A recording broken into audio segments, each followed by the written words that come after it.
کیونکہ جب انسان کو آسائش ملتی ہے نا، پھر انسان آپے سے باہر ہو جاتا ہے، خدا کو اپنی ضرورت ہی نہیں سمجھتا، کیونکہ اس کی ضرورت پیسہ پورا کر رہا ہوتا ہے، تو خدا کی ضرورت اسے نہیں رہتی۔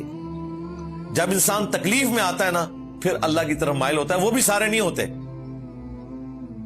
نصیب والوں کا حصہ ہے۔ کئی لوگ دوسری روش اختیار کرتے ہیں کہ وہ مایوسی کی طرف چلے جاتے ہیں کہ میرے ساتھ ہی یہ کیوں ہو گیا، اللہ نے میرا گھاری کیوں دیکھ لیا ان مصیبتوں کے لیے، یہ بھی ہو جاتا ہے۔ اسی کا ذکر ہے وَإِذَا مَسَّهُ الشَّرُّ كَانَ يَئُوسًا، اور جب اسے کوئی برائی پہنچتی ہے تو بالکل نا امید ہو جاتا ہے، دل چھوڑ کے بیٹھ جاتا ہے۔ بڑی حیران کن بات ہے، انسان کتنا ناشکرا ہے۔ اگر کسی شخص کو 40 سال کی عمر میں کوئی غم پہنچا ہے، وہ کہتا ہے میری تو زندگی برباد ہوگی۔ کیسے برباد ہوگی؟ 40 سال تو تم نے اچھے گزارے، وہ کیسے برباد ہو گئے؟ ہاں، آنے والی کے بارے میں کچھ کہہ سکتے ہو، یہ کہنا کہ میری زندگی برباد ہو گئی۔ 40 سال تم نے زندگی انجوائے کی ہے، کئی لوگوں کی تو عمر بھی 40 سال نہیں ہوتی ہے، وہ کیسے ختم ہو گئے؟ اور پھر اس ایک واقعے سے اگر آپ کی زندگی کے ابھی 30 سال باقی ہیں تو وہ کیسے برباد ہو گئے؟ یہ تو ایک واقعہ ہے، گزر گیا۔ عین ممکن ہے کہ چند ہفتوں میں، چند مہینوں میں، چند سالوں میں اس سے بہتر کوئی معاملات ہو جائیں، اور عین ممکن ہے کہ یہی واقعہ آپ کی ہمیشہ کی کامیابیوں کے لیے اللہ تعالیٰ نے ایک ذریعہ بنا دیا ہو، جو آپ کو بعد میں پتا چلے۔ نبی صلی اللہ علیہ وآلہ وسلم جب ہجرت کی رات نکلے تھے تو آپ تو تکلیف میں تھے۔ جامعہ ترمذی میں حدیث ہے، آپ مکہ شریف کی طرف، بیت اللہ شریف کی طرف رخ انور کر کے مڑ مڑ کر دیکھ رہے تھے اور کہہ رہے تھے کہ تو مجھے سب سے بڑھ کر محبوب تھا، لیکن افسوس تیرے رہنے والے مجھے اس شہر میں رہنے نہیں دیتے۔ ظاہر ہے 52 سال نبی اسلام کے شہر مکہ میں گزرے ہیں، مدینہ شریف میں تو آپ نے اپنی زندگی کے آخری 11 سال گزارے ہیں۔ ہمیں 52 سال کی عمر میں اپنا شہر چھوڑنا پڑ جائے ہمیشہ کے لیے، کتنا مشکل فیصلہ ہے۔ لیکن اسی مشکل فیصلے کے ساتھ اتنی بڑی کامیابی جڑی تھی کہ 13 سالہ مکی دور میں صرف 125 بندے مسلمان ہوئے، اور اگلے 13 سال کے اندر، جن میں سے 11 سال نبی اسلام کے اور 2.5 سال اور لگائے، رومنز اور پرشینز گر چکے تھے، اور اس کے بعد ایک سلسلہ شروع ہوا اور ایسا انقلاب آیا کہ آج پوری دنیا میں آپ کو اسلام کی شکل میں نظر آ رہا ہے۔ اس تکلیف کے بعد ان مع العسر یسرا، ہر مصیبت کے ساتھ آسانی ہے، ہر پریشانی کے ساتھ آسانی ہے، یہ اللہ تعالیٰ نے ساتھ ساتھ جوڑی ہوئی ہے۔ قل کل یعمل علی شاکلتہ، اے نبی ان سے فرماؤ اپنے شاکلہ کے مطابق اعمال کرتے جاؤ۔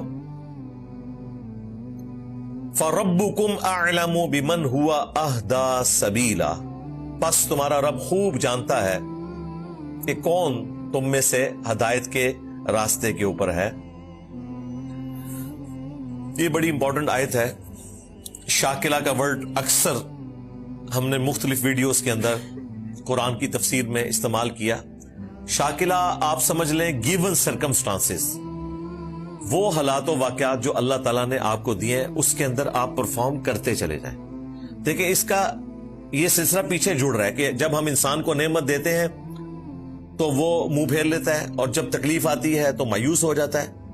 بھئی اللہ تعالیٰ آپ کو تکلیف کے ذریعے، آسائش کے ذریعے، رزق میں تنگی کر کے، رزق میں کشادگی کے ذریعے آزماتا رہے گا۔ آپ کا کیا کام ہے؟ اے نبی قل کل یعمل علی شاکلتہ، ان سے فرماؤ جو تمہیں شاکلہ اللہ دے رہے ہیں نا، اس کے مطابق اپنے اعمال کرتے جاؤ۔ رب تمہارا خوب جانتا ہے کہ کون زیادہ راہ کے اوپر ہے۔ وہ اللہ تعالیٰ قیامت کے دن فیصلہ کرے گا کہ کسی شخص کو کیسے حالات دیے گئے تھے، اس کے اندر اس نے کیسا پرفارم کیا۔ شاکلہ سرکمسٹانسز، حالات و واقعات، یہ اللہ نے دینے اور ہر بندے کے یہ مختلف ہیں۔ یہ اللہ ہی ہے جو حساب رکھ سکتا ہے کہ اس شخص کو اس شاکلہ کے اگینسٹ آخرت میں کیا انعام ملنا چاہیے۔ دنیا میں آپ کورسز بناتے ہیں، ایک ہی کورس سے سب کو گزارتے ہیں، ایک جیسا سلیبس ہوتا ہے تو فیصلہ کرنا آسان ہے، لیکن یہاں تو ہر بندے کا جو حالات و واقعات والا معاملہ ہے وہ بالکل ڈیفرنٹ ہے، عمریں تک ڈیفرنٹ ہے۔ وہ شاکلہ اللہ نے ڈیفائن کیا ہے کہ کس شخص نے کہاں پیدا ہونا ہے، اس کے ماں باپ کون ہوں گے، کس جگہ پہ پیدا ہوگا، اس کی صحت کیسی ہوگی، اس کی آنکھوں کا رنگ کیا ہوگا، اس کے ماں باپ کون ہوں گے، یہ اللہ تعالیٰ نے ڈیفائن کر دیا ہے۔ انہی حالات و واقعات کے اندر اس نے اپنی پرفارمنس دینی ہے، باقی اب اللہ کی مرضی ہے کہ اس کے بارے میں کیا فیصلہ کرے۔ اسی لیے قیامت کے دن نیکیاں تولی جائیں گی، گنی نہیں جائیں گی۔ دنیا میں ہم نمبر گن کے کسی کو پاس یا فیل کرتے ہیں، لیکن قیامت والے دن اس کے اعمال کے مطابق جو فیصلہ ہونا ہے وہ تول کر ہونا ہے، گن کر نہیں ہونا۔ عین ممکن ہے کہ ایک شخص کی ایک نماز کسی دوسرے شخص کی 1000 نمازوں پہ بھاری ہو، گنتی میں وہ 1000 ہے اور اس کی ایک ہے۔ اللہ نے اسے حالات و واقعات ایسے دیے۔ میں نے اکثر ایک بڑی موٹی سی مثال دی ہے کہ ایک وہ شخص جو گرمیوں میں جون جولائی کے سخت مہینے میں سڑک کے کنارے کھدائی کرتا ہے اور اس کا ٹھیکیدار اسے یہ اجازت نہیں دیتا کہ وہ مزدوری چھوڑ کر مسجد میں جماعت سے نماز پڑھے، اور اس کا ذریعہ معاش وہی ہے، اور وہ شخص اپنی مزدوری کے دوران وہیں پر کپڑا ڈال کے نماز پڑھ لیتا ہے۔ عین ممکن ہے کہ اس کی ایک نماز کسی ایسے شخص کی 1000 نمازوں پر بھاری ہو، جسے اللہ نے ایسے حالات و واقعات دیے ہیں کہ وہ بیت اللہ شریف کے پاس واکنگ ڈسٹنس پہ رہتا ہے اور اس کا ذریعہ آمدن بھی بہت اچھا ہے، اور وہ ایئر کنڈیشن گاڑی میں بیٹھ کے ساری نمازیں حرم شریف میں ادا کرتا ہے۔ وہ شاکلہ اللہ کا دیا ہوا ہے۔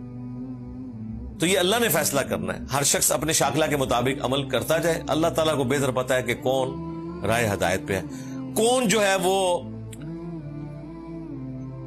50 نمبروں میں سے 45 لے سکتا تھا لیکن اس نے لیے 20،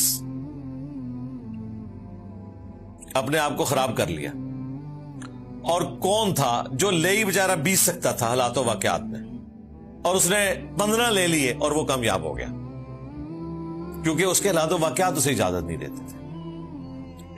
ہر ایک بندے کا معاملہ ڈیفرنٹ ہے، لیکن اس کی بنیاد پہ کوئی یہ نہ سمجھے کہ فرائض میں کوئی ٹالرنس موجود ہے کہ جو غریب آدمی ہے تو اس نے 2 نمازیں پڑھنی ہے اور امیر آدمی ہے تو اس نے 5 پڑھنی ہے۔ فرائض پہ کوئی کمپرومائز نہیں ہے۔ باقی جو نٹی گریٹیز ہیں، خشوع خضوع ہے، ظاہر ہے وہ ہر بندے کا معاملہ ڈیفرنٹ ہی ہوگا۔ ایک بندہ مزدور ہے، اس سے آپ ایکسپیکٹ نہ کریں کہ روزانہ اٹھ کے آخری پہر وہ تہجد کی نماز پڑھے گا یا قیام اللیل رمضان کا کرے گا۔ وہ بیچارہ پورا دن مزدوری کرتا ہے، اس کو جو اللہ نے حالات و واقعات دی ہیں اس میں وہ مشکل سے فرض پورے کر لیتا ہے، بس اس نے اپنا فرض ادا کر دیا۔ اللہ تبارک و تعالی اب آخرت والے دن اس کے حالات و واقعات کے مطابق اس کے لیے فیصلہ کر دے گا۔ اللہم حاسبنا حسابا یسیرا، آمین۔